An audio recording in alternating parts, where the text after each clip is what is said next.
This episode is brought to you by my friend Rebecca Walser, a financial expert who can help you protect your wealth. Book your free call with her team by going to friendofdinesh.com. That's friendofdinesh.com. Coming up, I'll reveal how the judge saw right through the Biden DOJ scheme to let Hunter Biden off the hook.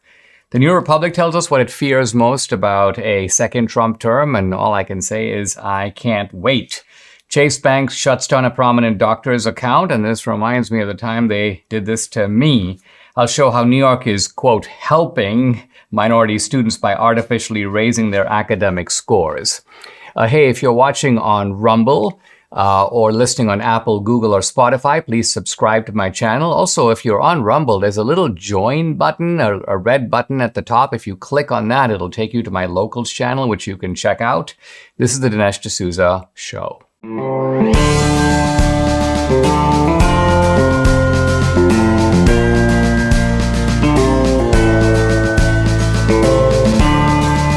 America needs this voice. The times are crazy. In a time of confusion, division, and lies, we need a brave voice of reason, understanding, and truth. This is the Dinesh D'Souza Podcast. It's really fascinating to see the way in which the Biden family crime story, which is a story about bribery, about selling political influence, it's sort of gone from a rumor, an allegation, a claim, to now being a thoroughly documented crime scheme, a thoroughly documented fact. And this has put the Democrats and the media in a very awkward position because they were very dismissive of the story. There's nothing here. This is old news. And apparently they had focus tested this kind of slogan. This is old news. But there's all kinds of new news coming out, all kinds of corroborating detail, a multiplicity of sources. So it doesn't matter. You can't go after one guy because it's not up to one guy. Okay, you go after the IRS whistleblower. What about the FBI confidential informant? You go after that guy. What about Hunter Biden's business partners? So what you have is multiple prongs of evidence coming together. And so there's now a kind of a strange silence. I see in the news articles half-heartedly they talk about still unverified, still unsubstantiated. And they're going to keep going with that for a little bit. But let's just say that the noose is tightening around the Biden crime family, starting with Joe Biden. Now, Hunter Biden went to court hoping to close out this plea deal. It's kind of a sweetheart deal that was made basically with the prosecutor in Delaware and with the Biden DOJ cheering from the background. So this is a way, and by the way, don't get the idea that this is simply a protection scheme for Hunter Biden. It's really about protecting Joe Biden. It's about separating Hunter from Joe. It's about saying Hunter will take the rap, Hunter will plead guilty, and this way everything is shut down and nothing gets to Joe. That's the key to the whole scheme. And it goes to the judge. And the judge says, "Niet." Now, what is kind of cool about this whole thing is that right before it went to the judge, and this really reveals the duplicity of the Hunter Biden legal team, one of Hunter Biden's lawyers calls into the court and tries to get an amicus brief that had been filed with the court. This is an amicus brief filed by a Republican congressman. The Republican congressman said, listen, this is a sweetheart deal. The IRS whistleblowers have testified about this. Here is a copy of their testimony. So the Republican congressman was telling the judge, pay attention. Don't just look at the filings. Pay attention to what's happening all around us. Here's the detail for you to look at. So the Hunter Biden people thought this is a very inconvenient amicus brief. How can we get it out of the record? Well, they called, or one of them called over to the clerk and said, pretending to be someone else. And said, hey, you got to take down, she pretended to be an aide to the Republican congressman. And she said, look, we want to take this down because it has confidential information that we really can't have in this filing. So fortunately, this was busted. This was then reported to the judge. Now, the Hunter Biden legal team said, we didn't really mean to do that. We didn't really do that. We weren't passing ourselves off as somebody else. Rather, this is all a kind of a misunderstanding. Well, How is it a misunderstanding? You call the court. You actually give the name of the Republican congressman. You say that you work for him. And you say, we want to take down this amicus brief. So you were clearly trying something very underhanded. So fortunately, the judge, I think, was put on alert. This is Judge Noriega. She recognized that something fishy is going on. And then she begins to look at this plea deal. And she realizes, and she asks, in fact, the prosecuting attorney, she goes, what is the precedent for this kind of a deal, for giving this kind of an easy out to Hunter Biden? And the prosecutors go, well, there's no precedent. In other words, this has never been done before. Now, judges often give a lot of discretion to prosecutors to make these kinds of deals. But I think in this case, the judge has looked and realized that this deal is a kind of a camouflage because it takes a gun charge and then it takes a separate tax charge and it tries to marry the two together and get Hunter Biden off the hook once and for all on all of this stuff.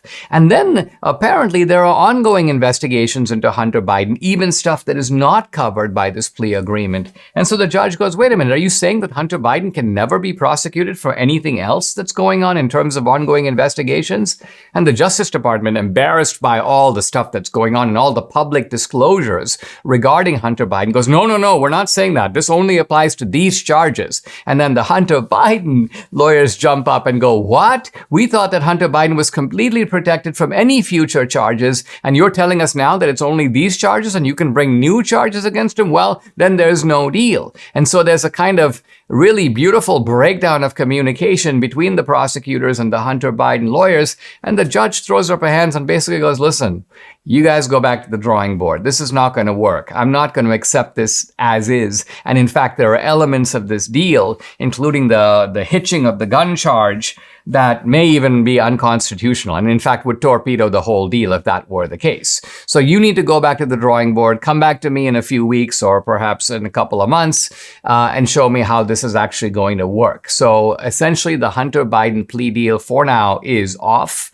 I think they're going to try to see if they can restructure it, but it's good news that this group of crooks, which is to say the Bidens with Joe Biden at the head of the triangle or at the head of the circle, that this hasn't gone through and given them the kind of protection that the Democrats and the media are desperately seeking.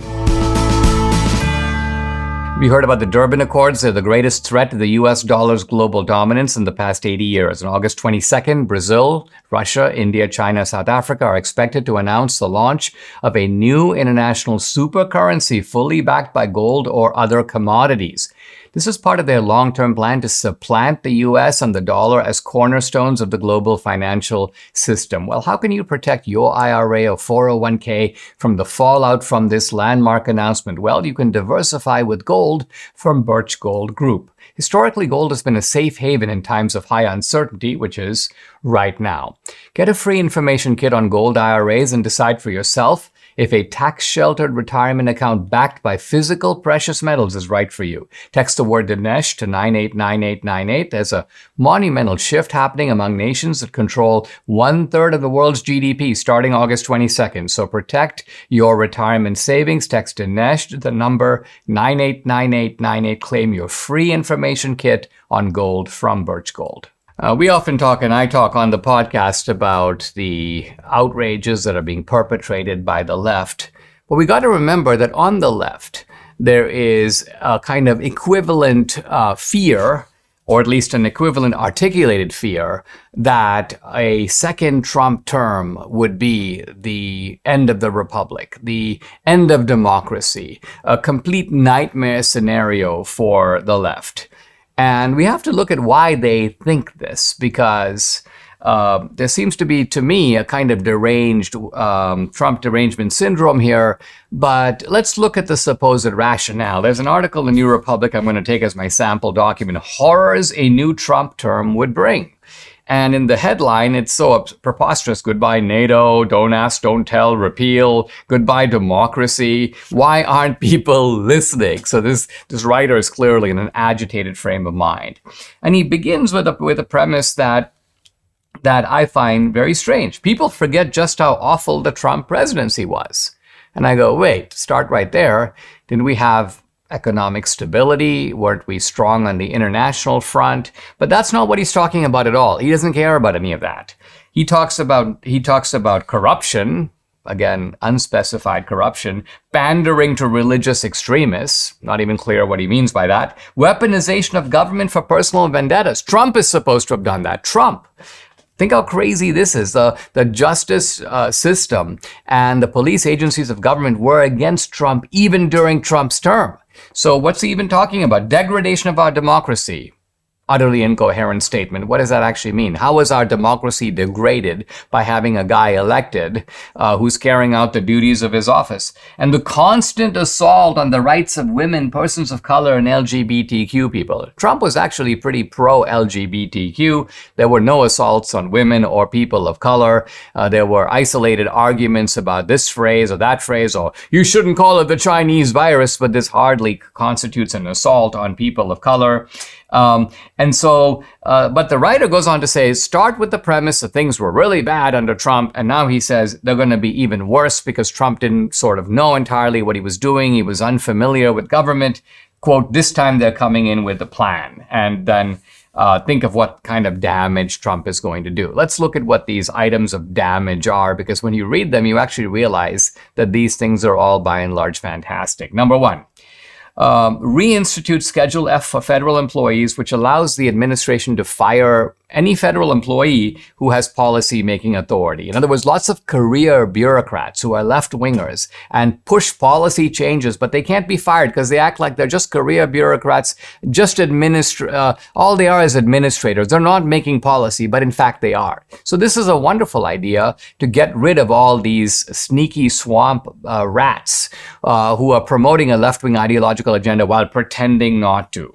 Excellent first step. Second of all, imagine an FDA filled with far-right Catholic appointees looking for every imaginable way to end access to birth control, abortion, good idea, and gender-affirming care, very good idea. But again, something that we think is a sensible policy from the left's point of view. This is a complete nightmare. For them, the right to abortion is like a sacrament. It has to be protected. And similarly, affirming LGBTQ is basically what the government is here to do. Or imagine the Department of Justice investigating internet service providers for hosting or disseminating information about abortion. Imagine the Equal Employment Opportunity Commission investigating discrimination only against whites, men, and Christians. Now, how laughable is this? It's one thing to say that you have the EEOC, the Equal Employment Commission, that says, look, we're not merely going to investigate discrimination against blacks and minorities, we're going to investigate discrimination across the board. In other words, you cannot discriminate against anyone on the basis of race. This is, in fact, the conservative position. This is what Trump is talking about. They exaggerated to mean that somehow investigating discrimination against whites means not investigating discrimination against blacks. So a laughable misrepresentation. Quote, the result will likely be many transgender individuals seeking to leave the country. Leave the country? They have it really good here. The White House is lighted pink. All these corporate institutions are bowing before them. So it's hard to see where they would find a more hospitable environment. And then the killer and the laugh out loud statement, Trump intends to fully weaponize government against his enemies, both personal and political. This is, of course, what the left has been relentlessly doing, even though Merrick Garland with a straight face goes, oh, no, we are applying justice equally under the law. The left is worried that we'll do the same thing. So I don't think Republicans will do the same thing. Republicans are very reluctant to do the same thing. Trump, of all the Republicans, might actually do it. And if he does it, it would be well-deserved. Why? Because the Democrats invented this approach. And the way to teach them to stop doing it is to do it to them. So in a sense, this fear is somewhat justified, but it's justified mainly because this is a systemic attack that was coined, developed, in a way perfected by the left. And finally, the writer goes, Trump is going to remove the women and gays from the military. Again, this is preposterous. The military is fully integrated women. There are arguments about what women can do versus what men can do. Nor is Trump going to remove gays in the military. He didn't do it before. Why would he do it now? So it's another thing to say that Trump is going to stop a lot of the propaganda that's being perpetrated on military bases, often with military kids. The military is not a social laboratory. story. I think Trump does recognize this. So anyway, this article is hysterical from start to finish, but it really shows that the left has worked themselves up into a frenzy. And in some ways, if we think that 2024 is an existential election on which hinges the future of the country, listening to their rhetoric, so do they. Debbie and I are on a great health journey, but we still struggle to eat enough fruits, veggies, and fiber. And lucky for us, we discovered Balance of Nature, and there's no better way to get all your fruits and veggies plus fiber than with Balance of Nature. Now, this is Balance of Nature's fruits and veggies made from fresh, whole produce. The produce is powdered after an advanced vacuum cold process, which stabilizes the maximum nutrient content. And their Balance of Nature fiber and spice right here. This is a proprietary blend of fiber and 12 spices for overall and digestive health. Start your journey to better health right now. For a limited time this summer, get free fruits and veggies travel set plus $25 off your first order as a preferred customer when you use promo code AMERICA. Call 800-246-8751. That's 800-246-8751. Or go to balanceofnature.com. Use discount code AMERICA. There seems to be a real change underway in the Republican Party, both at the national and at the state level, to do early voting, to, quote, bank your vote, and also to do, where legal, ballot harvesting. In other words, ballot collection, people collecting other people's ballots. In some states, you can collect ballots of family members. In other states, you can collect anyone's ballot, like California, and take it down, put it in a ballot drop box, or deliver it to the deliver it to City Hall. And the Republicans have been against this. We have to only go back to not only 2020, but even 2022. Think of 2020, where the Republican rhetoric is, we got to have a single election day. Everybody should vote on election day. If there are these early voting laws, they're bad. Don't do that. Don't fall for that. Just vote on election day. Number two, ballot harvesting is evil. Ballot harvesting is not the way we should be doing elections. People should deliver their own ballots. And it's not that Republicans have sort of had a conversion in the sense that they think, okay, now ballot harvesting is wonderful. No, it's more that Republicans have realized that in a system where, first of all, you don't have a uniform system of voting. States make their own laws, and in different states, these laws are different. There are red states and there are blue states, so some of what Republicans want can be brought into effect in red states, but even red states have early voting. Here in Texas, for example, there's early voting. Debbie and I typically vote early. And so we don't see anything wrong with early voting per se. In theory, we prefer a single election day, but we also recognize that there's nothing wrong. In fact, Debbie's a bit of a germaphobe, and since election day, long lines, people are, essentially crowded back to back against each other. She's like, let's just go vote early. There's going to be hardly anyone there, or a small line, we're in and out very quickly. So it's convenient to do it that way. And I see nothing wrong in principle with it.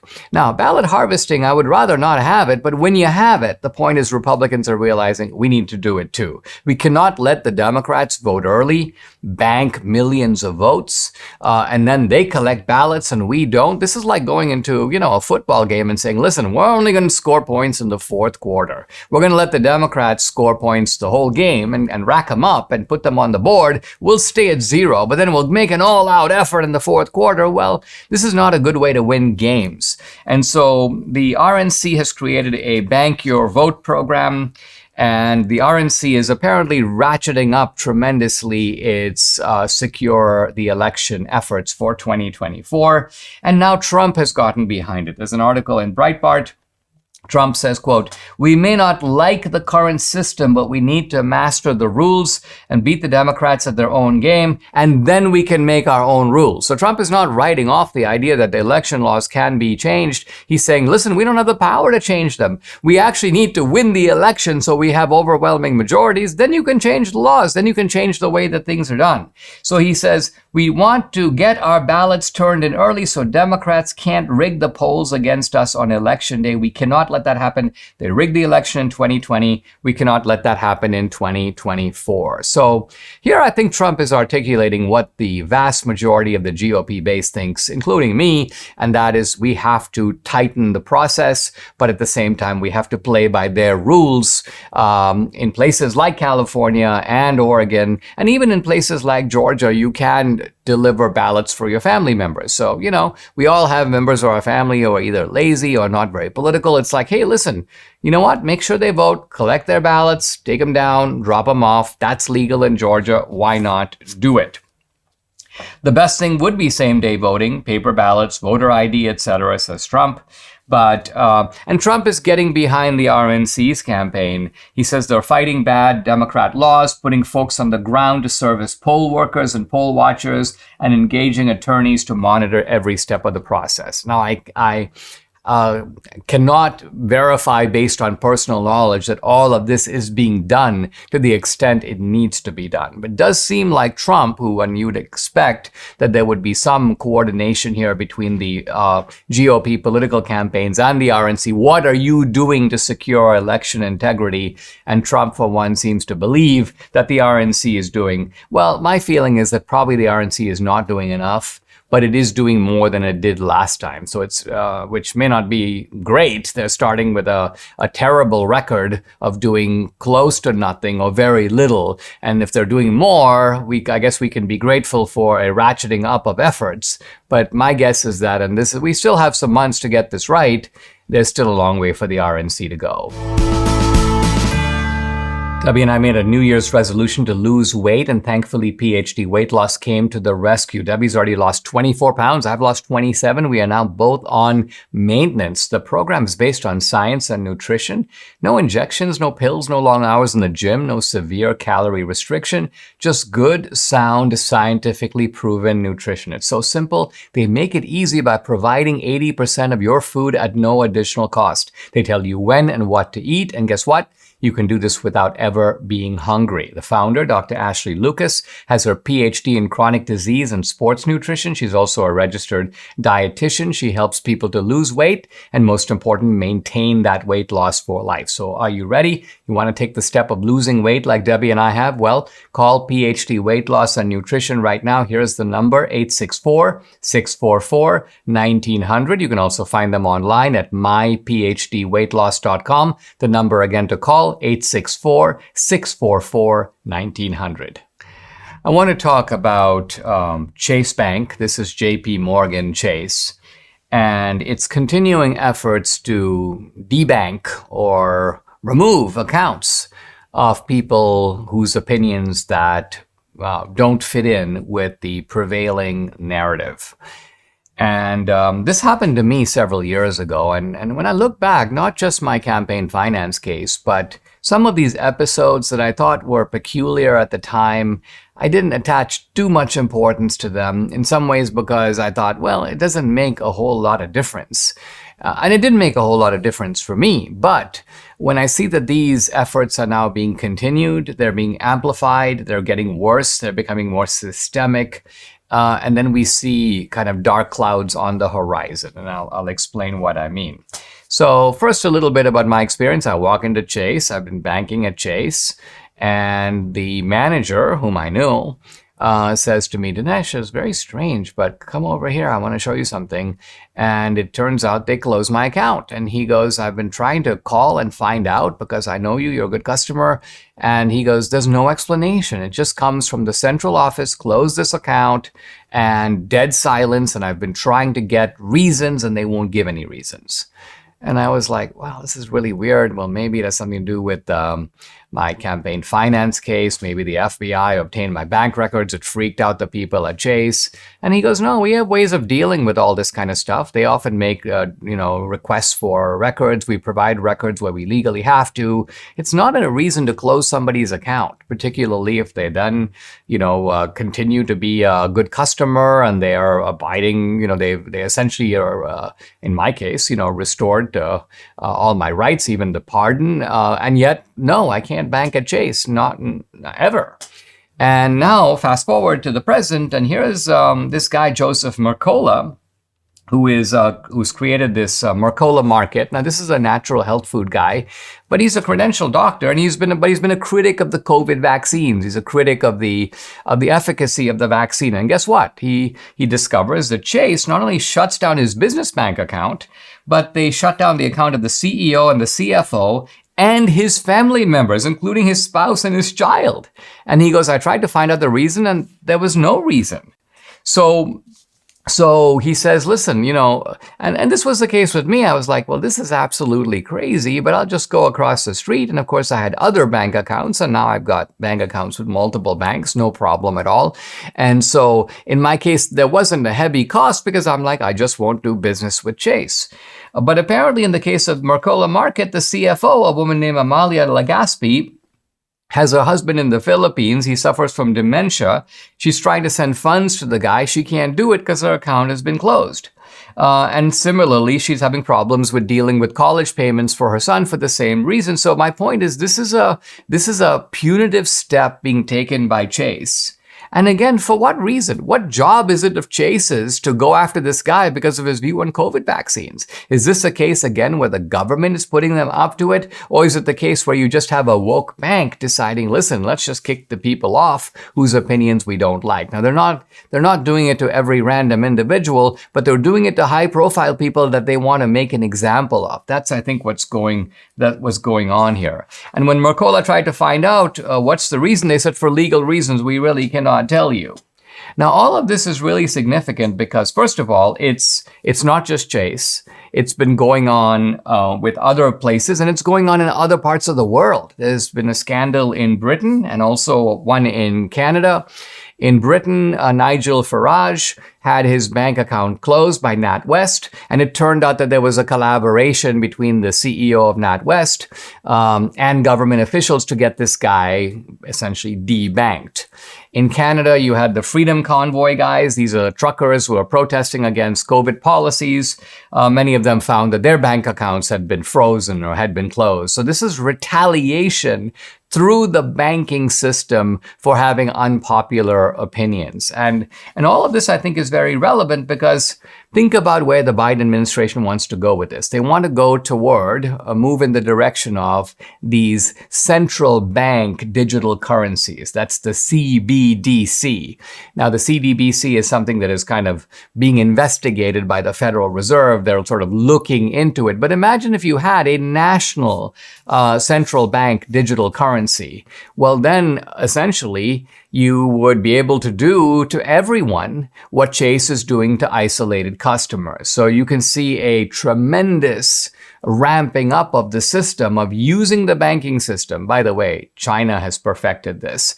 China has created essentially a financial system where when you try to go to an amusement park, can't do it. You've been canceled, in effect. So you're canceled not just from social media, you're canceled from functioning as a normal individual in society. It's difficult for you to take vacations. It's difficult for you to gain access to and spend your own money. Are we there yet? Well, no, we aren't. But the reason I want to highlight these incidents is because they are worrying signposts as to where things could go. And that's the problem with what Chase did to me. That's the problem with what Chase is doing to Dr. Joseph Mercola. We need to stop this now before things get out of hand.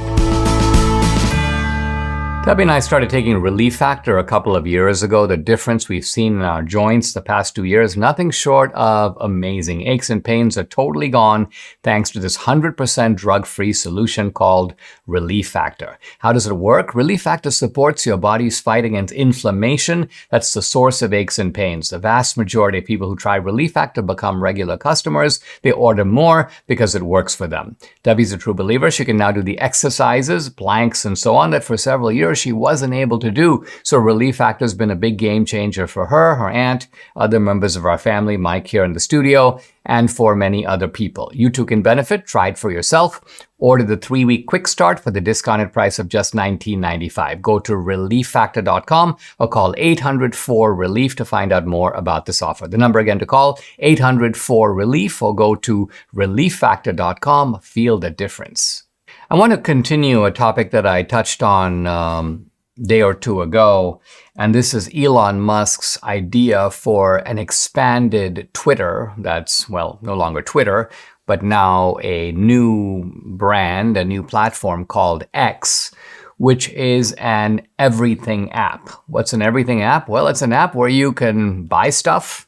It's an app where you can upload photos. It's an app where you can communicate with old college friends. It's an app where you can put up videos, including long-form videos, this podcast, movies.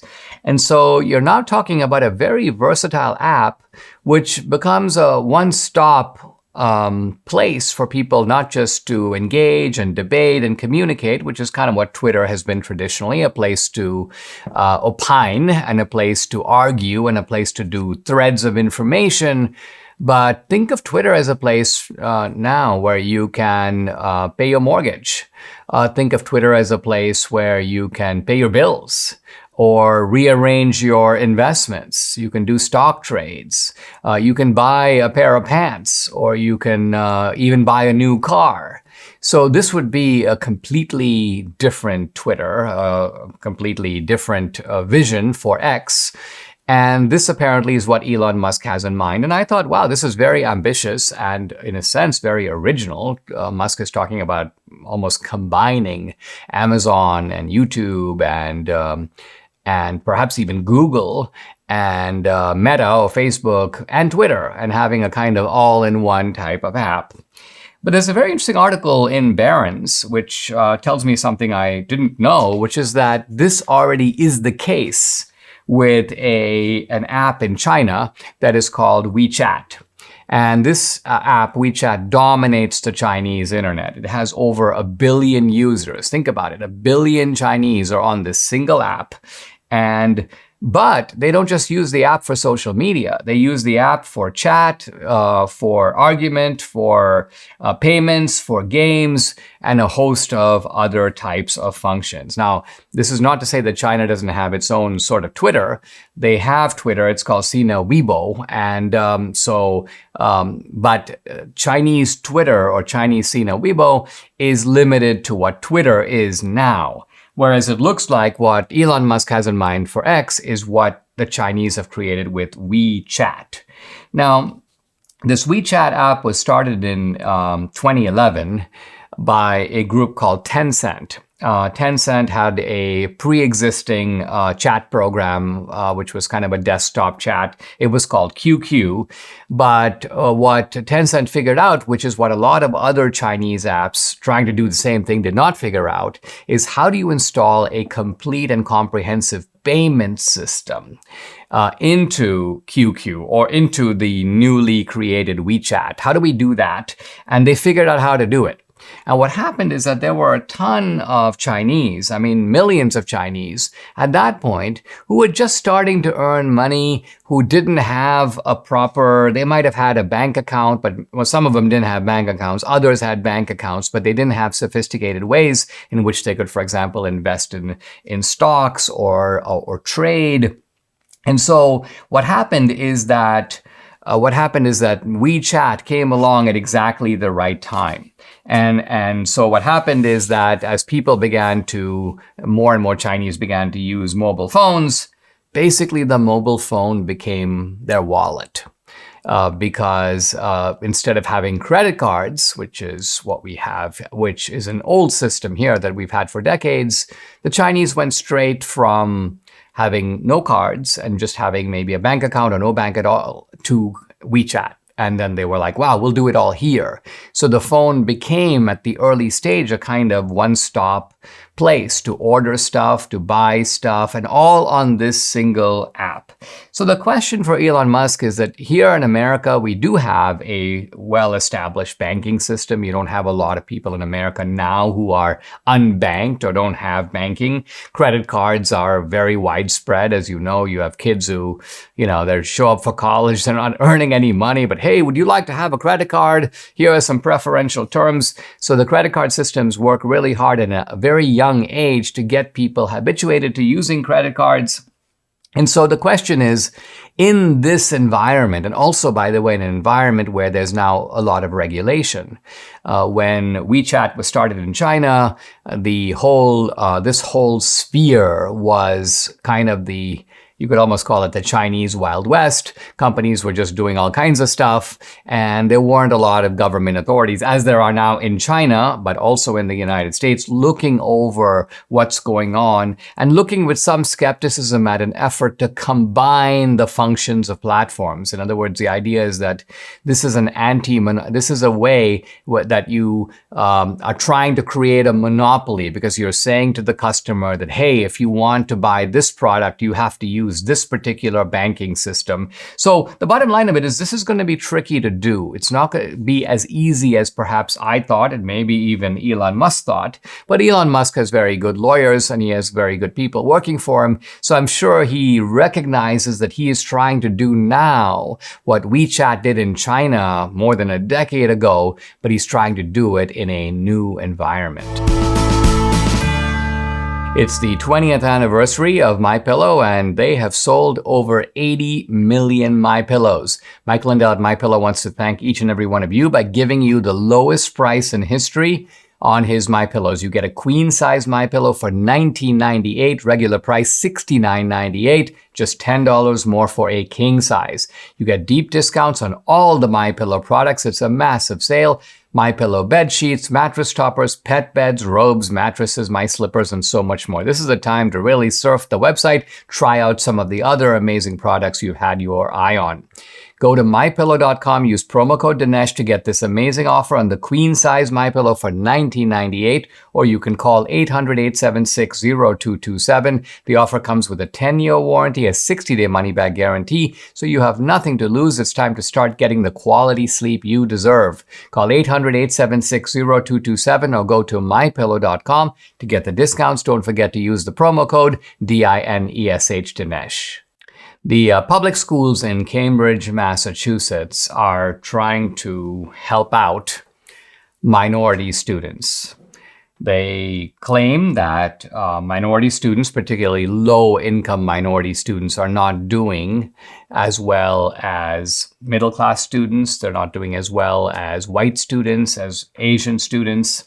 And so they've come up with an excellent, and I use the word excellent sarcastically, remedy. And that is, stop offering advanced math in middle school. Now, this is the equivalent of saying the way to make sure that whites are not demoralized by not being able to play basketball is stop offering basketball in school. This way, blacks can't play and whites can't play, and everybody's ego is appropriately massaged. So I use the analogy only to kind of flip the scales a little bit, because this is just downright absurd. And it's happening in Cambridge, Massachusetts, where you have a lot of educated parents, and even the educated liberal parents are not happy about this. So there's a guy, Martin Udengard, he's profiled in the Boston Globe. He goes, listen, I want more from my kid. He's a smart kid. He's a rising sixth grader. And he needs to take, the next step for him is to take Algebra 1.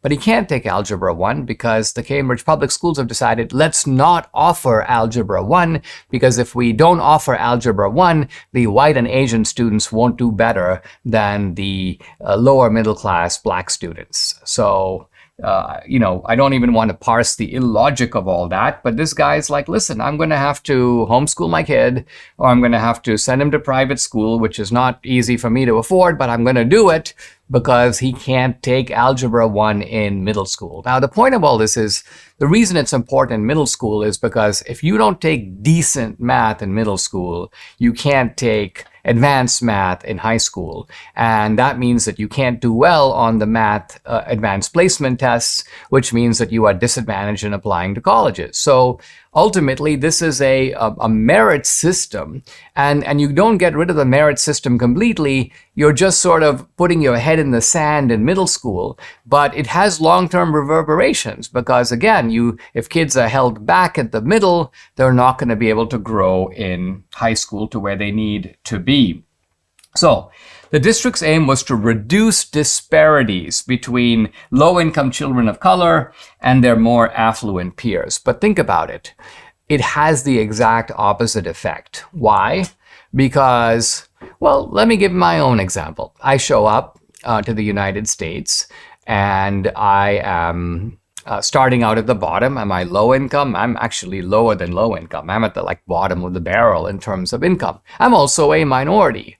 But what I need is I need the opportunity to be able to work hard and do well in school so I can get into a good college and improve my life. So how do I do that? Well, I need to have good math. So imagine if I show up in the Cambridge schools, I'm like, listen, I've taken all the prerequisites. I'm ready now for Algebra 1. Sorry, Dinesh, we don't offer Algebra 1 because you are a disadvantaged student. You are low income. You're not going to have the same chance to do as well because on average, low income minority students and persons of color don't do as well. And I'd be like, what kind of madness are you telling me? It doesn't matter if on average one group does better than the others. You need to offer ladders of opportunity for people who can do the... No one is saying that kids who can't do the work have got to be forced into Algebra 1. They're not. It is merely being offered so that if there are kids who can do the work, they're given a chance to study at their own level. But of course, there was, this going back now into the 80s and 90s, initially an attack on tracking. And tracking was nothing more than sorting kids into their own level of ability so that they could study at their own pace. A classic problem that teachers have, and Debbie as a teacher has had this herself, you've got kids in the class who are at different levels. And you always have the problem, what do? Do I teach the smart kids? And then the kids in the middle are like, huh, what? I didn't get it. Tell me again. And the kids at the bottom are like, I don't even know what you're talking about. Okay, should I teach to the middle? Well, if I teach to the middle, then the kids at the bottom are still like, I still don't get it. And the kids who are in front are like, that's so easy. I don't even need to pay attention. Let me sort of just twiddle my thumbs or doodle or draw cartoons or these days go on my phone because I've already got this. I don't need to listen to the teacher. So this is a pedagogic conundrum. And tracking was intended to make the problem easier by saying, all right, why don't we take the kids who can do Algebra 1 and have them do Algebra 1? And the kids who need to do the next level of math to get into Algebra 1, well, let's put them into that level. So tracking is hardly a way to hold anyone back. In fact, on the contrary, it's a way to help people get to the level that they need to be at. But this district, the Cambridge Public Schools, are dug in. Quote, we have a huge focus on addressing the academic achievement gaps and the opportunity gaps, says School Superintendent Victoria Greer. One thing the district is not interested in doing is perpetuating those gaps. So we're not going to offer courses that give a chance for the upper income white and with Asians, you're not even talking about upper income Asians because middle income and lower income Asians also do well on test scores. We're not going to have an opportunity for these stronger kids to demonstrate that they know more, and we do it by not offering the courses in the first place.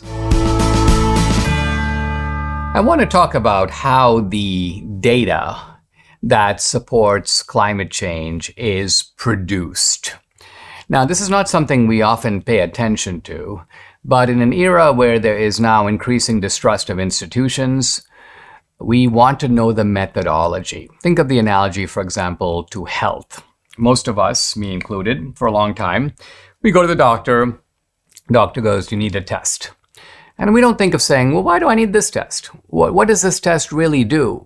Is there another way to accomplish the same goal without doing the test? No, we defer to the superior knowledge and intelligence and discretionary recommendations of the guy in the white coat. Or if someone comes to you and says, research shows that for example, sucralose is very bad for you, and so these artificial sweeteners, at least some of them, should not be consumed. You're like, oh, well, research shows. Well, I maybe should cut back on these artificial sweeteners because that's what but now we're getting a little bit more skeptical, and so we're like, what is the research? Where was that research published? What is the criticism of that research? And so just saying that something is research or peer review doesn't really do it. because we've come to believe that there are ideological nostrums that can be smuggled into the name of academia. Oh, academics demonstrates this or demonstrates that. Not necessarily. Let's see the proof. I'm not just going to go with this is what the conclusion is. I want to see the step-by-step reasoning from a kind of accepted axiom, almost like the old propositions of Euclid. I'll begin with something I can accept as, just one line that can be drawn between 2 points. And again, even that is true conditionally. That's true on a flat plane. In a circle or in a non-Euclidean structure, you can draw more than one line through 2 points. But nevertheless, you start with something that you can accept, and then you work step by step by a series of indubitable logical moves. Well, I say all this because we get these claims that are made on behalf of climate change. It's the hottest. Recently, there was one by Ilhan Omar. This is the hottest season. We've had some of the hottest days in 120,000 years. I thought to myself, this is really very interesting. All of recorded history is 3,000 years. So how is it possible to tell who was there to observe? What kind of measurements were being made? How do you get to the idea? And so I actually said, all right, well, let's test this. And I kind of tweeted back at Ilhan Omar. I said, well, okay, well, you tell me what the temperature was on this day. Let's just say a given day in July, 20,000 years ago, or 60,000 years ago. Or since you say 120,000 years, 119,000 years ago, this exact day, 119,000 years ago, what was the temperature? If you're going to say that this was the hottest, it has to be compared to some other temperature. Well, what was that temperature? And how do you know?